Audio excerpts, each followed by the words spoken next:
Ngayon mga tol, so mapagpalang gabi sa ating lahat.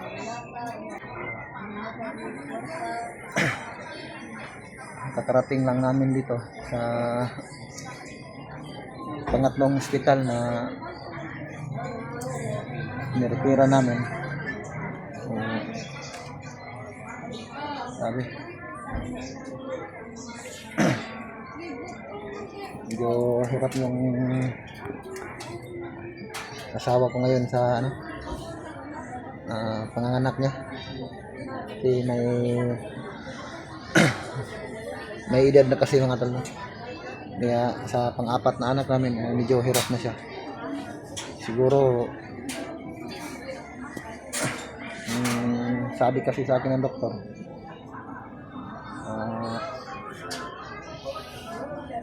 baka ma-poison daw yung asawa ko. Kailangan daw ECS.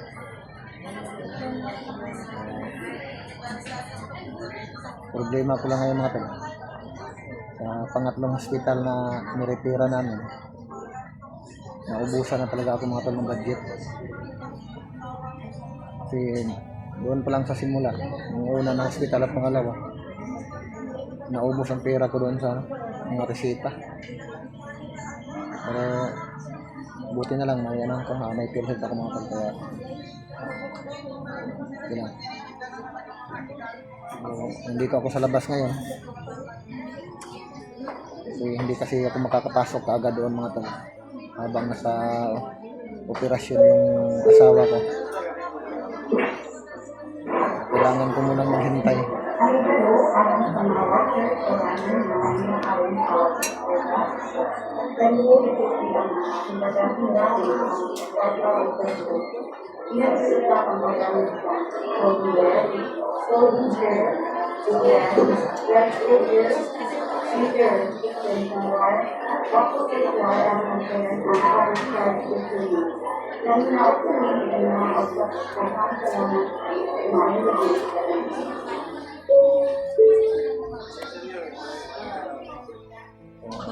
Hinihintay ko lang yung tawag mga tol.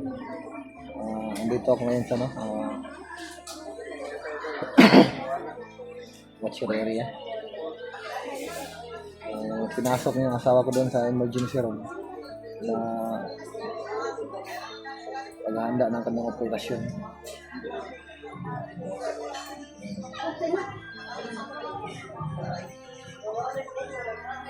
Sana ay maligtas yung asawa at anak ko mga tol. Hindi ko kasi dito kaya akalain na aabot sa ganito mga tol.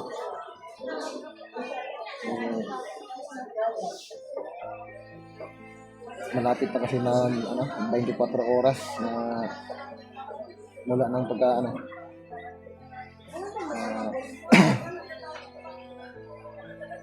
hindi pa lumabas yung bata.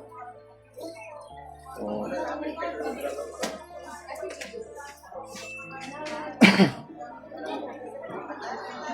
update na ako dito mga tol para may i-upload din naman ako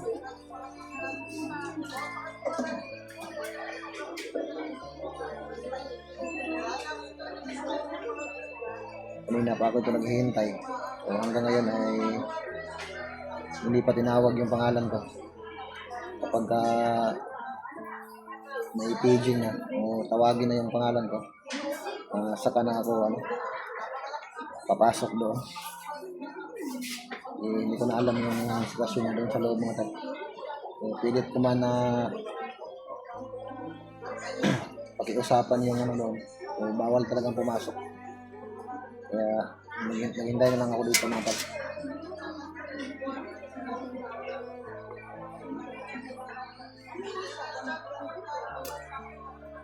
Sa lahat ng mahal nating taga-subaybay o taga-panood,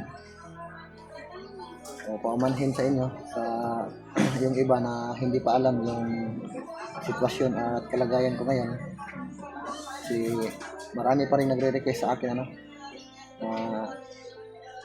kailangan ko daw magbalik explore dahil sa mga kailangan din ng tulong yung mga kasama ko doon. hindi siguro nila napanood yung ano ko,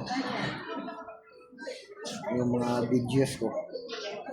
So, alam ko din naman na marami pang hindi nakakaalam sa sitwasyon ko ngayon. Kaya nakapag-komento sila ng mga ganong ano. Ibong akala siguro nila na tatambay-tambay lang siguro ako sa tahanan habang yung mga kasama ko ay nasa mabigat na sitwasyon din dahil sa mga kaganapan na nangyayari.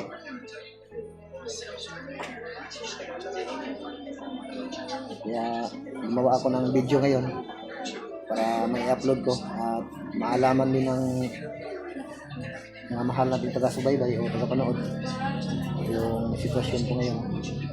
Kaya hindi pa muna ako makapagbalik explore mga tol sa kabundukan dahil sa yung asawa ko ay nasa mapanganib na kalagayan ngayon.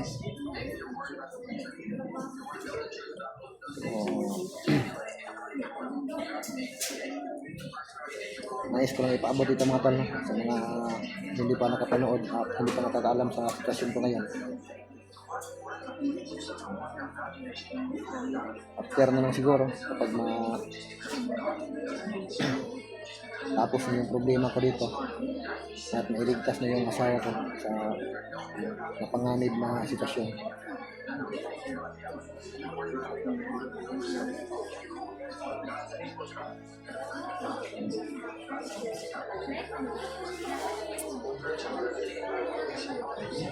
Dalawang araw na rin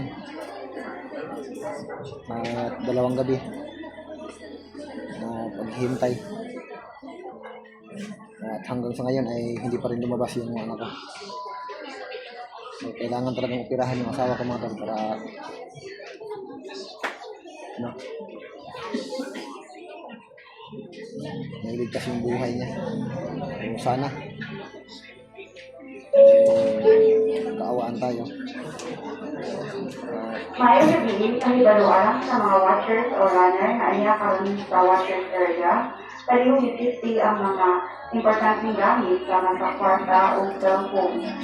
Ginadilusap ang paggamit sa folding desk, folding chair, duyan, rice cooker, heater, extension wire, octopus wire ang nagkayan ng overcharge o tunog.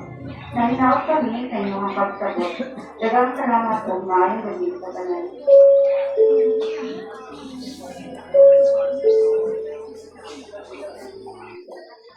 Mayroong nabili kahibaluan sa mga watchers o runner na inakaroon sa watchers area. Talihong isisi ang mga importanteng gamit sa mga kwarta o cellphone. Ginadilusap ang paggamit sa folding desk, folding chair, duyan, rice cooker, heater, extension wire, octopus wire ang nagkayan ng overcharge o tunog. Nahinaos kami sa inyong mga pagsagot. Dagang salamat po ngayong gabi sa tanan.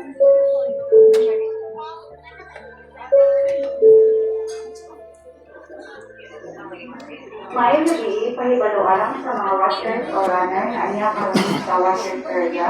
Talihong importanteng gamit sa mga kwarta o cellphone. Ginadilusap ang paggamit sa folding desk, duyan, rice cooker, heater, extension wire, octopus wire ang nagkayan ang overcharge. Nahinaos kami sa inyong mga pagsagot. Dagang salamat po ngayong gabi sa tanan.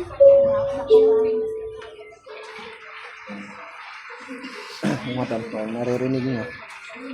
Hindi ako makapagsalita ng diretsyo, hindi ako makapagsalita ng maayos dahil sa ano ito. Pag nag-video yung ano, medyo maingay kasi kami kaya hindi ako makapagsalita ng maayos. Tama na yun. Sinadya ko ito mga tol na mag-video. Uulitin ko para may upload ko ito mga tol para malaman din ng mga iba nating mahal nating tagapanood o taga-subaybay na hindi pa nakakaalam sa sitwasyon ko ngayon.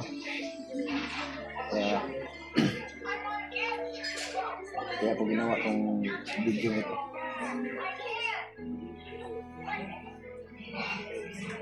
Sana ay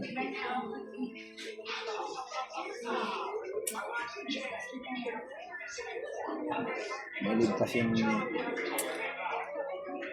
asawa ko mga tol.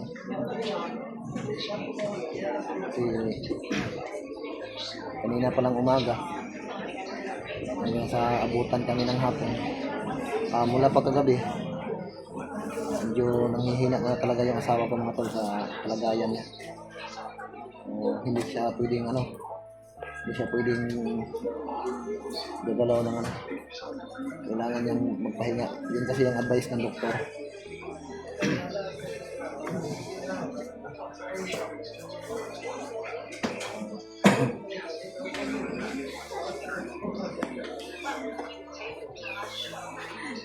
Plaster na? Kuan lang sir, yung Ay, kayo nakadala kag kuan? nagpalit sir dito sa buwas, Wala. 130. Ay, baligyan na dito dahil. Binanok na tulog ngayon sa digsandig na naman. Hindi ko lang bigyan yung paligid mga tol. Sinadya ko lang ito na nasa harapan ko para din naman sa safety ng mga kapakanan ng ano nito. Alam niyo na mga tol.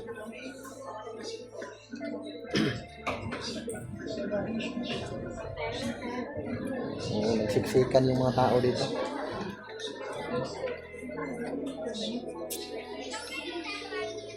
Kahit saan na lang, basta makatulog lang sila.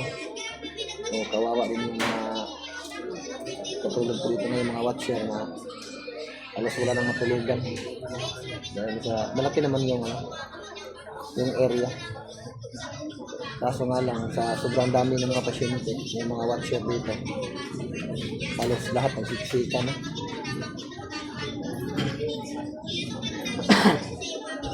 Kaya ako rin mga tol, nakisiksikan na rin ako dito.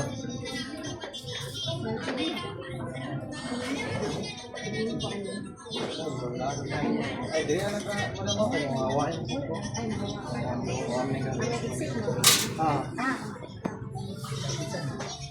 May gi-charge.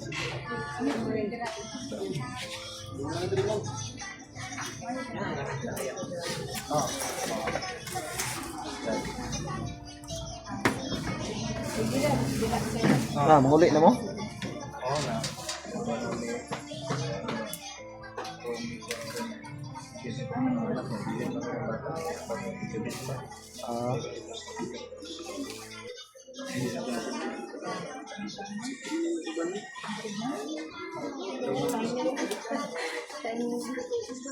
Napay banig Muha pa na.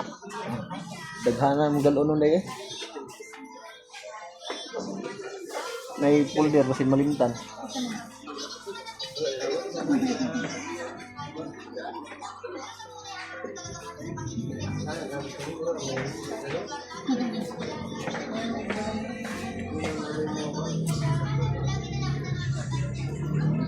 Dan, sudah ada.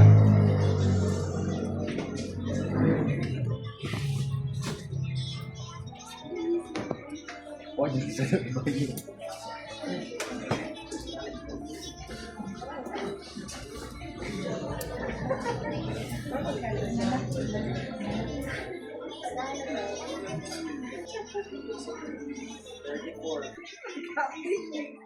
Nagkataon nga lang mga tol na ganito yung inaabot ko. Kung hindi lang sana nangyari sa akin bago nangyari ito na yung anak, yung asawa ko, hindi lang sana nangyari sa akin yung mga katulad ng alam niyo yung mga previous video ko na na-upload. So sa ngayon mga tol, grabe higipit talaga. Naubusan na talaga ako mga tol.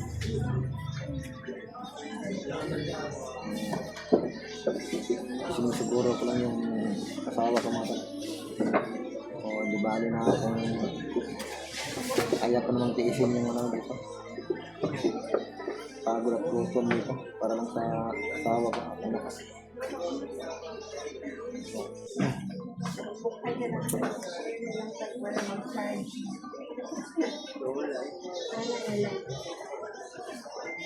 ganito naman siguro. Kapag nasa problema ka, parang wala ka lang ganang kumain.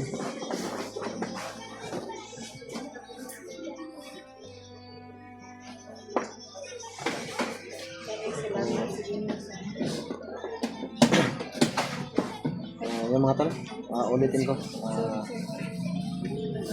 Maraming salamat sa inyo sa patuloy niyo pong walang sawang pagsuporta. At God bless po sa inyong lahat at magandang gabi po mga tol.